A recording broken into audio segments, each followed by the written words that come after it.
என்னையும் ஒரு மனிதனாக அழைத்து இக்கூட்டத்திற்கு வரவேற்று என்னை பற்றி பேசிய உங்களுக்கு ரொம்ப ரொம்ப நன்றி. அது மட்டும் இல்லாமல் கலை இலக்கிய வட்டங்களுக்கு ரொம்ப ரொம்ப நன்றி.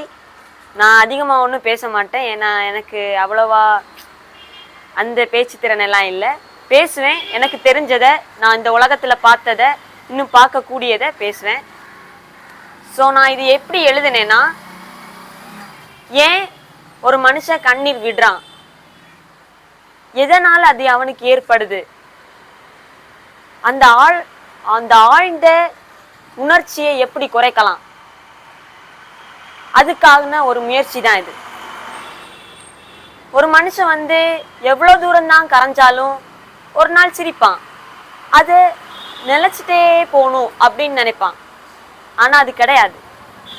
ஒரு மனுஷன் அள்ளணும், சிரிக்கணும், கோவப்படணும், அப்படி நிறைய உணர்வுகள் இந்த உலகத்தில் இருக்கு. அது எல்லாமே ஒரு மனிதன் பார்க்கணும். அதனால தான் இந்த புத்தகத்தை நான் ஒரு கருத்தாக எழுதினேன்.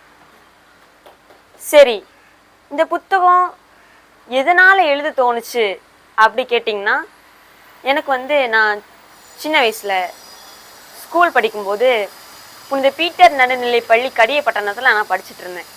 அப்போது ஒரு 5th ஸ்டாண்டர்ட் 5ஆம் கிளாஸ் படிச்சுட்டு இருக்க நேரம் நற்கருணை வீரன் அப்படிங்கிற ஒரு மாத இதில் நான் படிச்சுட்டு இருப்பேன்.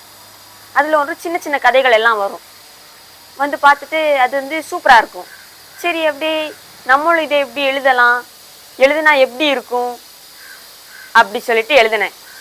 ஃபஸ்ட்டு அம்மாட்ட போய் சொன்னேன், அம்மா இப்படி நான் ஒரு புத்தகம் எழுதுறேன், நான் அதுக்கு சப்டைட்டில் எல்லாம் போட்டு ருஷல் டினோ, நூலாசிரியர் ருஷல் டினோ அப்படி போட்டேன். அம்மாவுக்கு ஒரே சிரிப்பு, நூலாசிரியர் ருஷல் டினோ. உடனே ஆமாம்மா, உடனே சரி இந்த எழுது அப்படின்னு சொல்லிட்டு சொன்னாங்க. எழுதி முடிச்சுட்டேன். இந்த அம்மாவும் ஹெல்ப் பண்ணாங்க. இந்த சூப்பர்ரா நீ எழுது, முயற்சி பண்ணு அப்படின்னு சொல்லிட்டு அம்மா அப்பாவும் ரொம்ப ரொம்ப ஹெல்ப் பண்ணாங்க, ரொம்ப ரொம்ப சப்போர்ட்டிவாக இருந்தாங்க. அப்போ நான் என்ன பண்ணேன்னா எழுதிட்டு இருந்தேன். எழுதி முடிச்சுட்டு அம்மாட்ட 7th ஸ்டாண்டர்ட்லேயே நான் போய் கொடுத்துட்டேன். அம்மா இன்னாங்க அப்படின்னு சொல்லிட்டு கொடுத்துட்டேன். 2 வருஷத்துலேயே எழுதி முடிச்சு கொடுத்துட்டேன். அம்மா படித்து பார்க்கல, ஏதோ எழுதியிருப்பான் அப்படின்னு நினச்சிட்டு விட்டுட்டாங்க. உடனே நான் இருந்துட்டு அம்மா படிங்கம்மா படிங்கம்மா படிங்கம்மான்னு கெஞ்சாத குறையா கெஞ்சுவேன். சரின்னு சொல்லிட்டு அம்மா ஒரு நாள் படித்து பார்த்தாங்க. அம்மா இந்த நான் உண்மையாகவே கரைஞ்சிட்டேன்ப்பா அப்படி சொல்லிட்டு என்கிட்ட சொன்னாங்க, கண்டிப்பாக இதை பப்ளிஷ் பண்ணலாம் அப்படின்னு சொல்லிட்டு சொன்னாங்க. எனக்கு கொஞ்சம் சந்தோஷமாக இருந்துச்சு. சரி, ஏன்னா நான் ஒரு புத்தக வெளியீட்டு விழாவே நான் பார்த்ததே கிடையாது. என் முதல் புத்தக வெளியீட்டு விழா தான் நானே பார்க்க போகிறேன். அதனால அது எனக்கு கொஞ்சம் ஒரு சந்தோஷமாக இருந்துச்சு. சரி, கொஞ்சம் ஆட்கள் வருவாங்க அப்படின்னு நினச்சிருந்தேன். ஆனால் நிறைய பேர் வந்தாங்க. எழுதி முடித்தோடனே அம்மா அதை பிரிண்ட் எடுத்து அருளங்கள்கிட்ட கூட்டிட்டு போனாங்க. ஏன்னா அருளங்கள் தான் கடியப்பட்டினத்தில் ரொம்ப ரொம்ப அழகான எழுத்தாளர், நாவலாசிரியர். அதனால அவங்ககிட்ட கூட்டிட்டு போனாங்க. உடனே அவங்க பார்த்துட்டு, அவங்கள எனக்கு நல்லா முன்னாடியே தெரியும், நான் ரொம்ப பிடிக்கும் அவங்கள பிடிக்கும், அவங்க குழந்தைங்கள பிடிக்கும், அப்படி எல்லாருமே பிடிக்கும். அப்படி பிடிச்சனால அவங்க ஃபேமிலி எனக்கு ரொம்ப பிடிக்கும். அதனால அங்கே போய் ஜாலியாக பேசிட்டு இப்படி நான் சொன்னேன், இப்படி எழுதினேன். உடனே அந்த இடத்துல இருந்தே படித்து பார்த்தாங்க. படித்து பார்த்துட்டு நான் ஒரு எனக்கு தெரிஞ்ச ஒரு பையன்கிட்ட கூட்டிட்டு போகிறேன். அந்த அண்ணனும் ரொம்ப ரொம்ப ஹெல்ப் பண்ணாங்க. அவங்க பேர் நான் இந்த இதில் நான் குறிப்பிட்றேன். அவங்க பேர் கடிகை ஆண்டனி. அவங்க கடிகை ஆண்டனி அண்ணன். அவங்க எனக்காக ரொம்ப ரொம்ப ஹெல்ப் பண்ணாங்க. இந்த அருளங்கள் என்னை அங்கே கூட்டிகிட்டு போனாங்க. நாகர்கோயிலில் அவங்க வீட்டுக்கு கூட்டிகிட்டு போனாங்க. கூட்டிகிட்டு போய் நான் இப்படி எழுதியிருக்கேன்னா கொஞ்சம் பார்த்து படித்து சொல்லுங்க அப்படின்னு சொல்லிட்டு சொன்னாங்க. உடனே நானும் அவங்களும் பார்த்து படிச்சுட்டு நானும் அப்படியே எதிர்பார்த்துட்டு இருந்தேன், என்ன சொல்ல போகிறாங்களோ அப்படின்னு. நல்லா இருக்குப்பா, நான் உனக்கு ஹெல்ப் பண்ணுறேன் அப்படின்னு சொல்லி இந்த பிரிண்டிங் எதுக்குன்னா எனக்கு நான் இதுதான் மொதல் புத்தகம், எப்படி பிரிண்ட் பண்ணணும், எது பண்ணணும், அம்மாவுக்குமே தெரியாது அப்பாவுக்குமே தெரியாது, எப்படி பிரிண்ட் பண்ணணும் தெரியும். அவங்க ஆனால் புத்தகம் எப்படி பிரிண்ட் பண்ணணும்னு தெரியாது, அதுக்கு என்னென்ன இது இருக்குது அப்படியெல்லாம் ஒன்றுமே தெரியாது. அந்த அண்ணன் தான் ரொம்ப விளக்குனாங்க. அருளங்களும் ரொம்ப ரொம்ப ஹெல்ப் பண்ணாங்க. இந்த நீ இங்கே போ ஏன் இப்போ கூட இப்படி ஒரு கலை இலக்கிய வட்டம் இருக்குது, நீங்க வாங்க அப்படின்னு சொல்லிட்டு முதல்ல கூப்பிட்டதே அவங்க தான். அதனால அவங்களுக்கு ரொம்ப ரொம்ப நன்றி. சப்போர்ட்டிவா இருந்தாங்க. எந்த விஷயம் எடுத்தாலுமே இது பண்றியா பண்ணு, டான்ஸ் ஆடுறியா ஆடு, சூப்பரா இருக்கும் அப்படி இப்படின்னு எல்லாருமே என்ன சப்போர்ட் பண்ணாங்க. அவங்களுக்கும் எனக்கு நன்றி சொல்றேன். எங்க உறவினர்களும் ஏதோ என்னத்தையும் எழுதிருக்கான் அப்படின்னு சொல்லிட்டு விடாம எழுதிருக்கானே அப்படிங்கிற ஒரு எண்ணத்துல பார்த்தாங்க. ரொம்ப பெருமையா இருக்குப்பா, நீ நல்லா எழுதிருக்க, உன்னால முடியும், இன்னும் நிறைய புத்தகம் எழுது அப்படின்னு சொல்லிட்டு சொன்னாங்க.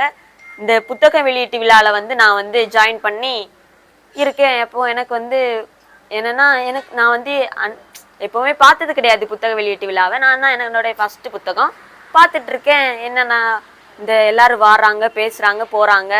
என்னையும் கூப்பிட்டு பேச வச்சாங்க. நானும் பேசினேன், எமோஷனல்ல கரைஞ்சிட்டேன். அப்படி இப்படி இருந்துச்சு. எல்லாரையும் கரையும் வச்சுட்டேன். அதுக்கப்புறம் கீழே இறங்கி வந்தேன். அப்பந்தான் எனக்கு தோணுச்சு, இப்படி ஒரு இது கிடைக்குது. அருளங்கள் சொன்னாங்க, நீ இறந்தாலும் புத்தகம் எப்பவுமே அழியாது, அதனால நீ வந்து கண்டிப்பா இன்னும் நிறைய புத்தகம் எழுதணும் அப்படின்னு சொல்லிட்டு சொன்னாங்க. என் மைண்ட்ல ஓடிச்சு, இன்னும் ஒரு புத்தகம் எழுதுனா எப்படி இருக்கும் அப்படின்னு சொல்லிட்டு இன்னொரு புத்தகம் எழுதிட்டு இருக்கேன். எனக்கு வந்து என்னன்னா, இந்த உலகம் நான் பார்த்த விதத்துல இந்த உலகம் எப்படி இருக்கு, இந்த உலகம் ஒற்றுமையா இருந்தா எப்படி இருக்கும், ஒருத்தர் ஹெல்ப் பண்ணா எப்படி இருக்கும், அதுதான் என்னுடைய இம்பார்ட்டன்ட். யார் ஒரு ஆள் வந்து கஷ்டத்துல இருக்காங்கன்னா கஷ்டத்துல இருந்துட்டு போட்டோம், அவன் விதி அப்படிதான் அப்படி சொல்லிட்டு விடாம கஷ்டத்துல இருக்கானே அப்படிங்கிற ஒரு இதுல தூக்கி விடும்போது அவங்களும் ஹெல்ப்பா இருக்கும். நீங்க வந்து காசு கொடுத்து உதவி பண்ண வேண்டாம், அவங்களை கொஞ்சம் போல்ட் ஆக்குங்க, ஸ்ட்ராங் ஆக்குங்க, உன்னால முடியும். ஏன்னா நம்மள்டையுமே காசு இல்லை, இப்போ எல்லாமே அம்பானி அந்த மாதிரி பணக்காரங்க தான் வச்சிருக்காங்க. அதனால நம்மள்டையுமே காசு இல்லை. நம்ம கொஞ்சம் உன்னால முடியும் அப்படின்னு சொல்லிட்டு சொன்னாதான் அவங்களாலையும் கொஞ்சம் மீண்டு வர முடியும். அதனால கொஞ்சம் ஊக்குவீங்க. கண்ணீர் புத்தகம் துடைக்கும், ஆனா ஒரு மனிதனுடைய மனசை துடைக்கிறது புத்தகம். நீங்க தான் அவங்களுடைய கண்ணீரை துடைக்கணும். அதுதான் ஒரு முக்கியமான பாயிண்ட். நீங்க என்ன வேணா நினைக்கலாம், இந்த பையன் ஏதோ சொல்றான், வீட்டுல போவோம், போனை நோண்டுவோம், இருப்போம், தூங்குவோம், இதான் ரொட்டீன் லைஃப். சாப்பிட்றோம், நம்ம வேலையை பார்க்குறோம், ஃபோன் பார்க்குறோம், டிவி பார்க்குறோம், தூங்குறோம், இதான் நம்மளோட ரொட்டீன் லைஃப். மற்றவங்க என்ன கஷ்டப்படுறாங்க, நம்ம சாப்பிட்ற நேரம் கூட நிறைய பேர் சாப்பிடாம இருக்காங்க. அதனால நம்ம நினைச்சு சாப்பிட்றோம். நிறைய பேர் சாப்பிடாம இருக்காங்க, சரி சாப்பிடாம இருக்காங்க நம்ம வாயால சொல்றோம்ல, அதுக்காக முயற்சி என்ன பண்றோம், நம்ம நிறைய பேர் சாப்பிடாம இருக்காங்க பாவம், நிறைய பேர் ஏழைங்க, அதுக்காக நம்ம என்ன முயற்சி செய்யறோம்? ஒரு முயற்சியுமே பண்ணல. வீட்டுல வெட்டியா இருக்கோம், சில வாட்டி வேலை பார்க்குறோம், ரொட்டீன் லைஃப்ல அப்படியே போயிட்டே இருக்கோம். அப்படிதானா? நிறைய நேரம் பேசிட்டு இருக்கேனோ? ரொட்டீன் லைஃப்ல அப்படியே போயிட்டே இருக்கோம். ஆனா இன்னும் கொஞ்சம் யோசிச்சு, சரி இவங்களால என்ன பண்ண முடியும், இவங்களுக்கு நம்ம என்ன பண்ண முடியும், இவங்களுக்கு நம்ம என்ன செய்யலாம், அப்படி கொஞ்சம் யோசிச்சு அவங்கள வந்து எழுப்பி விடலாம். எழுப்பி விட்டாதான் அவங்களுக்குமே தெரியும் நமக்காக ஒருத்தவங்க இருக்காங்க அப்படிங்கிறது ஒண்ணு புரியும். அதனால நம்மளுடைய இதுக்கு ஒரு ஆளுடைய கண்ணீரை துடைக்கிறதுக்கு நம்மளால முடிஞ்ச ஹெல்ப்பா பண்ணணும். அதுதான் என்னோட கருத்து. அனைவருக்கும் நன்றி, வணக்கம். தேங்க்யூ.